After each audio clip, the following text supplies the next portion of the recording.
आज बात करेंगे एक ऐसी वीरांगना के बारे में जिसने अपनी बहादुरी से अंग्रेजों की नींद उड़ा दी थी, जिसने अपने राज्य को बचाने के लिए मौत से भी लड़ गई। वो रानी थी झांसी की रानी लक्ष्मीबाई।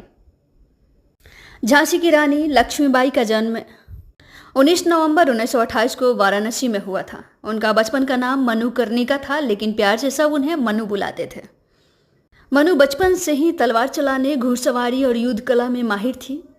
खेल कूद व बहादुरी उनके खून में थी। 14 साल की उम्र में उनकी शादी झांसी के राजा गंगाधर राव से हुई और वो बन गई झांसी की रानी। लेकिन किस्मत ने उन्हें जल्दी ही परीक्षा में डाल दिया। राजा का देहांत हो गया और रानी अकेले पड़ गई।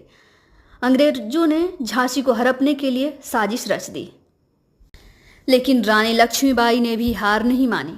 अपनी वीरता से अपने राज्य की रक्षा की। उन्होंने अंग्रेजों से पहले ही कहा था, मैं अपनी झांसी नहीं दूंगी। फिर क्या था, 1857 की क्रांति में रानी लक्ष्मीबाई ने अपनी हिम्मत जुटाई और अपने जनता को भी लड़ाई में शामिल होने की गुजारिश की। बहुत सारे महिलाएं भी इस लड़ाई में शामिल हुईं और फिर झांसी की रानी खुद आगे आकर तलवार उठाई, घोड़ा बढ़ाया और शत्रु को ललकारा। वे एक हाथ में तलवार, दूसरे हाथ में अपने गोद में लिए बेटे को लिए हुए दुश्मनों से लड़ रही थी। उनके वीरता को देखकर दुश्मन कांप उठते थे। झांसी की रानी लड़ते लड़ते अमर गति को प्राप्त हुई। 18 जून 1858 को ग्वालियर के युद्ध में रानी लक्ष्मीबाई शहीद हो गईं। लेकिन केवल शरीर से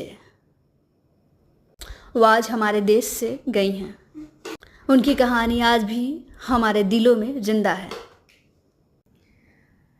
रानी लक्ष्मीबाई के वीरता व बलिदान को हमेशा याद किया जाएगा और वो एक महान स्वतंत्रता सेनानी हमेशा हमेशा के लिए रहेंगी।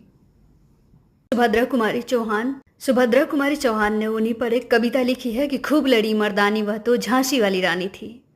सिंहासन हिल उठे राजवंशों ने, भ्रिकुटा तानी थी, बूढ़े भारत में आई फिर से नई जवानी थी।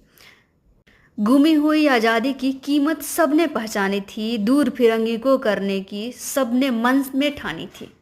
चमक उठी सन 57 में वह तलवार पुरानी थी, बुंदेलो हर बोले के मुंह में हमने सुनी कहानी थी। खूब लड़ी मर्दानी वह तो झांसी